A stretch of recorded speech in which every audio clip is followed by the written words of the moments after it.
when the motivation to homeschool dies down, you still are consistent and you still do it. You still disciple your children. You still do your family activities, your family traditions. You still pour into your family culture, and you do the things that you know are going to help your children and are going to reach those goals that you have for them, and instilling the values and the things that you and your husband want to in your children. Welcome to Little by Little Homeschool Podcast, where you'll learn tips and strategies that will empower you to home educate your children. I'm Leigh Nguyen, a homeschool mom of over 12 years, which includes 2 graduates. When I started homeschooling, I was pretty much on my own and was desperate for encouragement and help. My mission is to be a source of encouragement and help to you. Whether you are just beginning your homeschool journey or you're deep into the homeschool lifestyle, Little by Little Homeschool wants to help you stay the course, because all the time you are investing into your children is completely worth it. If you're ready to take your homeschool to new levels, keep listening. This episode is not meant to be anything about doom and gloom, because guess what? Congratulations, homeschool mom. You have officially made it to the mid-year slump. And we can laugh about that. That's what I'm going to call it, the mid-year slump, because it's real. It's true. It's what happens to a lot of us, maybe not all of us. And some years you hit it a little bit harder than other years. But you made it here. You got to this point. Let's get through this mid-year slump so that you can then get to the rest of the homeschool year and then all of the homeschool years that are coming ahead of you. You are not alone in feeling like this, feeling like I am just not thriving right now. Our homeschool is not thriving. The beginning of the homeschool year, it was so exciting. Everything was fresh. The weather was probably nice out, and you had these brand new homeschool books, you had plans, and the kids are all gung-ho or semi-gung-ho, or at least gung-ho enough. And then we get to Christmas, and it feels so nice to take a break. And after Christmas, it can feel refreshing. You've got some new plans, and you have some new energy and some new goals with the new year, but guess what? That has probably worn off by now, even though it was only about 6 weeks ago. I can tell you from my own experience that I have gone through this. So I think this is I lose track, and you'll lose track too. 14th, 15th year. I guess for the podcast, I should try to figure that out. I guess maybe 14th year of homeschooling. And especially in, I would say, the first 8 years or so, I really greatly struggled in the middle of the homeschool year. I had just lost steam. I had lost excitement. I had lost just the zeal that I had for homeschool. And it wasn't just me. It was my kids as well. And it's good to recognize this, because it's not always just burnout. We can talk about burnout. I have done an episode, I believe, and we can talk about it again. It's not just that you have gotten to a point of burnout. You just kind of hit this slump and we're just kind of a little bit down. But we want to bring ourselves back up. So kind of just picture you came down off of this hill and we are down in the valley, and let's get ourselves back up. It can be a combination of burnout as well. And I think that's a little bit of what I experienced. Some years was just the mid-year slump, and then some years was full-blown burnout. And I hope you're not at burnout. Let's just kind of talk about this. So what I'm going to get into right now in this episode is some practical ideas and tips, because that's really what you want. In theory, things sound really great, but you're like, no, I need some answers, and I need some answers right now. But hold on one second. Let's work through an analogy together. Let's talk about working out. Let's put aside our homeschool mom brain right now and just talk about working out. You know that it's good for your body. Maybe you kind of hit where I was a couple years ago, and I had put on a couple of pounds, probably about 25, almost 30 pounds. But I think by the time I was like, okay, this is enough of, we'll say in air quotes, unexplained pounds. And I have figured out where that all came from.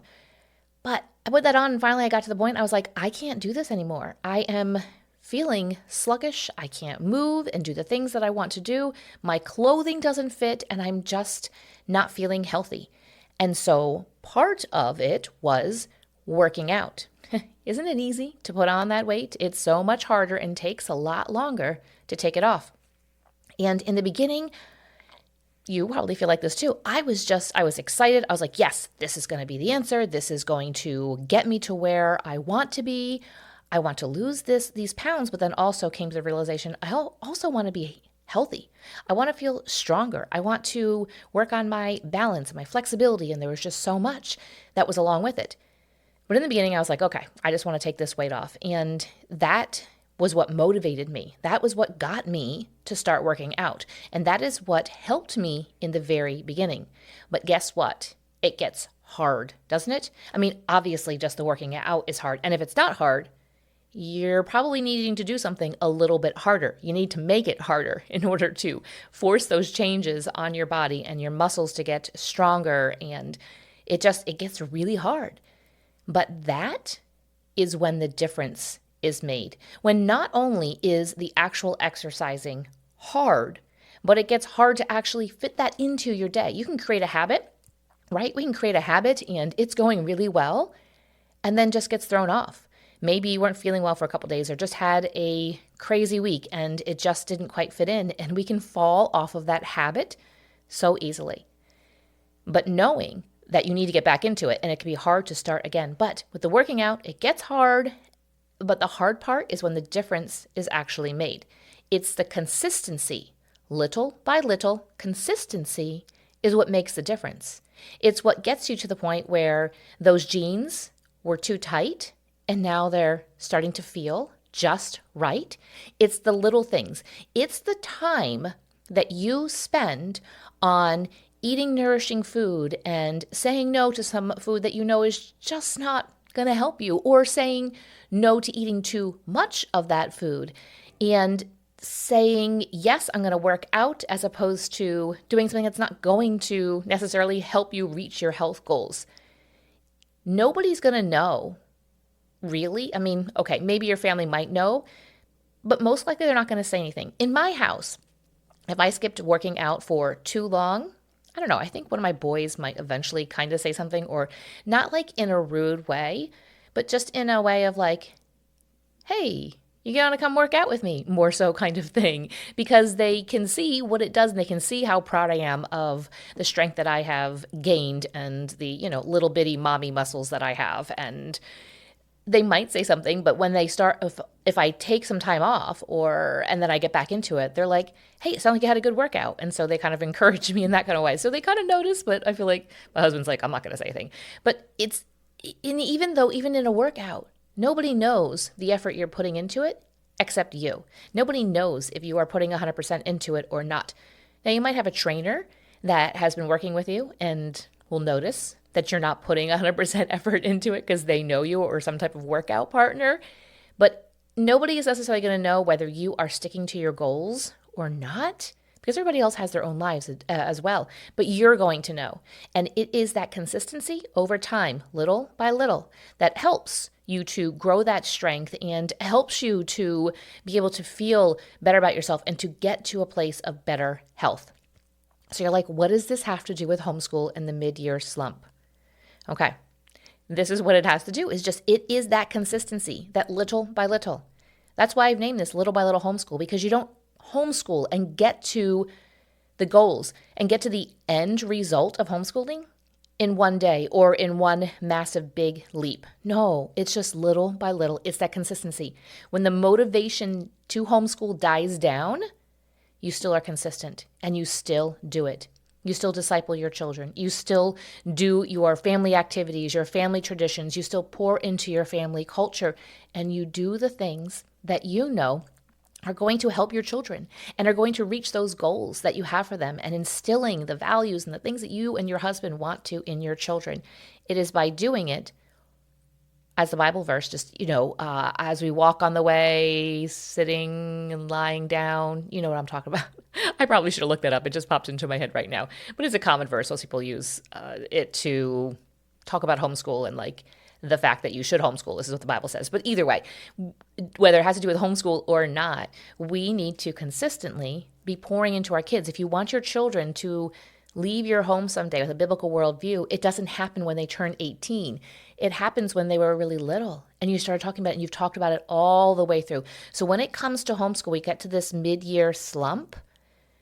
It's the consistency, little by little. Now that consistency can look a little bit different. And what does that little by little look like? It can look different. So let's bring some life back to your homeschool during this mid-year slump. So here are some practical tips. Decide what is going to work for your family. The first one is to remember that this is temporary. Guess what? Spring is going to come, and depending on where you live, it might come a little bit sooner. For me, not so soon, but I know that it is coming. So let's just be thankful for the fact that spring is coming, and be thankful that when spring comes, be like, you know what? I am so glad that I didn't quit mid-year when we are not doing well. I am so glad and so thankful and a little bit proud of myself for staying with that commitment. So when spring comes around and you say to yourself, we want to be so free and we want to have a lot of the deep math work done, a lot of the arithmetic book done by this time. This is when you get that done. This is when you, little by little, work on the next math lesson and work on the next math lesson. So remember that this right now, this mid-year slump, it is just temporary. It might come again next year, but let's not worry about next year. Let's just worry about right now. And right now, just knowing this isn't going to last forever. My second tip is to get out of the house. Come up with some field trips. Maybe this is just with your family. Or maybe you come up with some field trips and you meet up some friends at some field trips. Now, depending upon the weather and where you are, you might want to do indoor field trips, or you might want to throw some outdoor ones in there. So again, you really have to know your climate and what's going to work for right now. But right now is a great time to go and visit museums and like whatever kind of indoor stuff you can find. This is a good time of the year to be able to do it. See if there is a community center gym that you can maybe become part of, or maybe you can ask, would they offer some type of homeschool gym time get together? Maybe everybody just pays a couple of dollars and shows up once a week. Or maybe you're like, we don't have a community center, there's no gym, there's nothing to do. Maybe find out if your church will let you borrow a room. Maybe they have like a big multi-purpose room that you can use. Maybe they have another big room we can get together and do crafts. But there was a year or two I remember doing, like our church had like the sanctuary was like a multi-purpose room, and they would every Sunday take away all the chairs because there would be different stuff there during the week. And so I asked if we could use, there was quite a bit of homeschoolers in our church at that time, if we could use the multi-purpose room just once a week. And we did it throughout the homeschool year, but I think specifically in the winter, it was so good. So they would let us use, they had balls and scooters, they had all kinds of stuff. And so I would just come up with like some, physical education, so in air quotes, gym class kind of games, and they would do some free play. So see if there's a room that maybe a church, even if it's not your church, maybe you know of another church that has a room that they would let you use. Doesn't hurt to ask. The answer is always no if you never ask. If you ask and it's no, that's okay too. No sweat off your back. So see if there's some place you can go to. My last suggestion here for that one is to set up some play dates. Maybe your home isn't really big and you're like, we have a lot of friends. Maybe just invite one family, another homeschool family, to come over. Come over during the day when you can kind of break it up and your kids can be like, look at us, we get to play with our friends during the day when everybody else is in school, and this is a part of our school. So set up some play dates. Those would be things that you can look forward to and that your kids can look forward to. The third tip is to look back and reevaluate and revisit your goals for the homeschool year. Now, if you don't have goals set and you're not quite sure how to set those goals, this is specifically what I will do with you in your homeschool blueprint. And we will then get that foundation and have those goals, because right now, when you have those goals, sometimes they can be ones that you have forgotten about. But when we revisit them, we can say, oh, that's right. When I set this up back in August, we wanted to do X, Y, and Z. We've done X, and I totally forgot about Y and Z. And so when we get to revisit these goals, we can say, oh, that's right. I had this great vision for what we wanted to do. Anyway, in your homeschool blueprint, that is where we get to work together on setting those goals. You can do it outside of your homeschool blueprint, but if you're looking for some guidance on how to do that, you can go to littlebylittlehomeschool.com/blueprint. So revisit your goals. Number 4 is to put aside things that are dull in your homeschool. You know, when I said that word dull, you had in mind something very specific. You might be like, the science is dull, the geography is dull.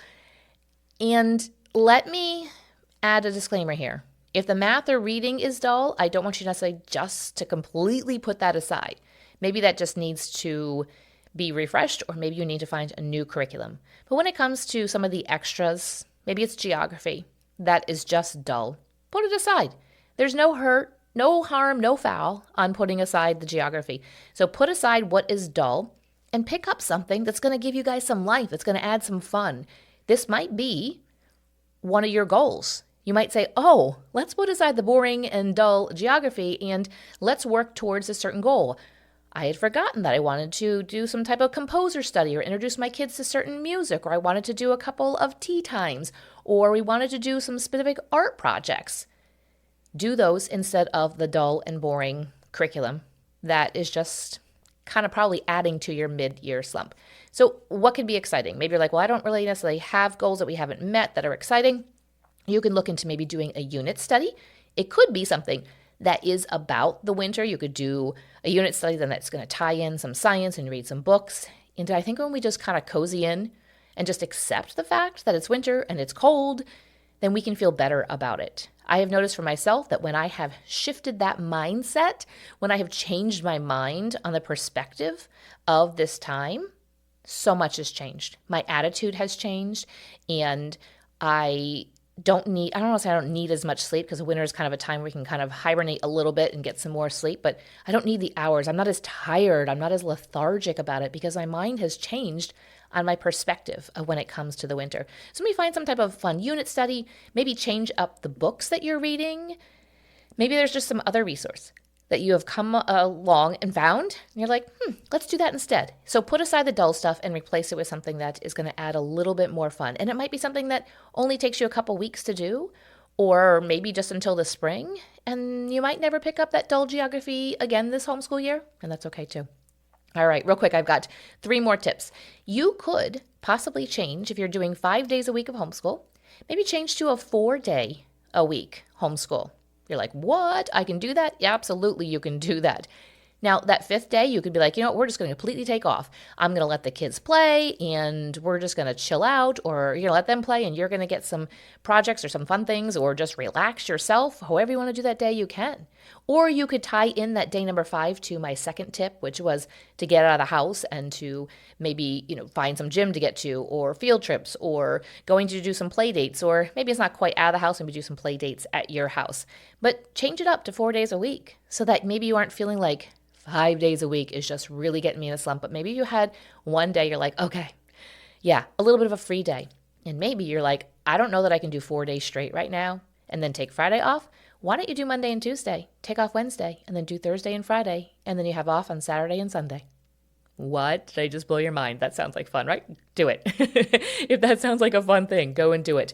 Okay, tip number 6 is to create some new traditions for the rest of the winter for your family. Just because the winter is getting closer to the end of the winter doesn't mean you can't come up with some traditions.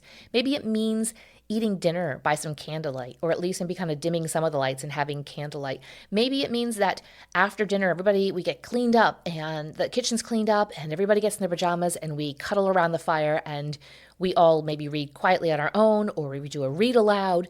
Come up with some traditions that it's okay that you're just going to do for right now. I can promise you your kids are going to remember that. And maybe the tradition ties into that extra day of the week you're taking off, and you guys always maybe watch a movie on that day in the middle of the day and you drink some hot chocolate. So come up with some fun traditions for the rest of the winter.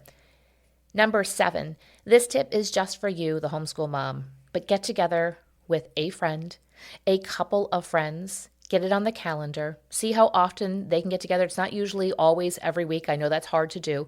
But maybe you get together with one friend this coming week, and another friend the following week, and another friend the following week. So you get some friend time, but not everybody's available every single week. But set up some time for a friend. Maybe join a Bible study right now. Maybe take up a hobby. Again, it's okay to just do it for right now for a little bit. Maybe it's something like you used to knit a lot. And that's kind of a fun, cozy thing to do in the winter. You might be like, you know what? I think I want to pick that back up again. I say pick that back up again. Maybe you do something like I like to do. I like to do a fun home project.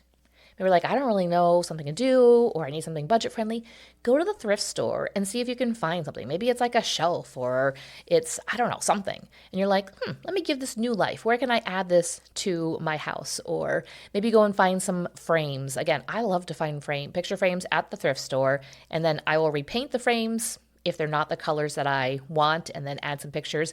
I have a gallery wall of photos all the way up our staircase, and so that might be something fun to do, is just go and get some pictures printed. Just print them at Walmart. That's where I go, and just go and pick them up and just frame pictures. I mean, it could be something simple like that, or something a little bit bigger. I'm all for the bigger ones. Go and paint a room, paint a wall, something. But go and do something that's going to help you to just kind of feel like, I'm getting somewhere. There's some type of excitement, something fun, because the mid-year slump is not always fun.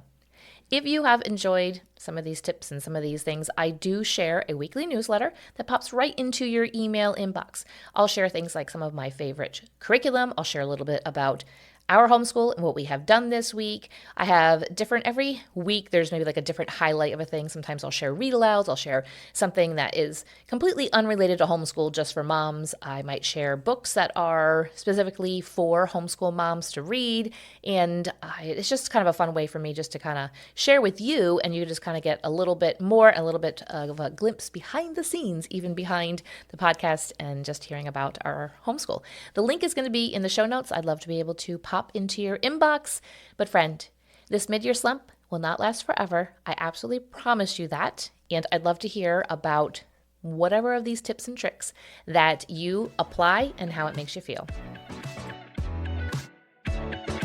Thank you for listening, friend. I'd love to connect with you more. You can find social media links in the show notes, and share this episode with a friend who could use a boost to her homeschool. See you back here real soon.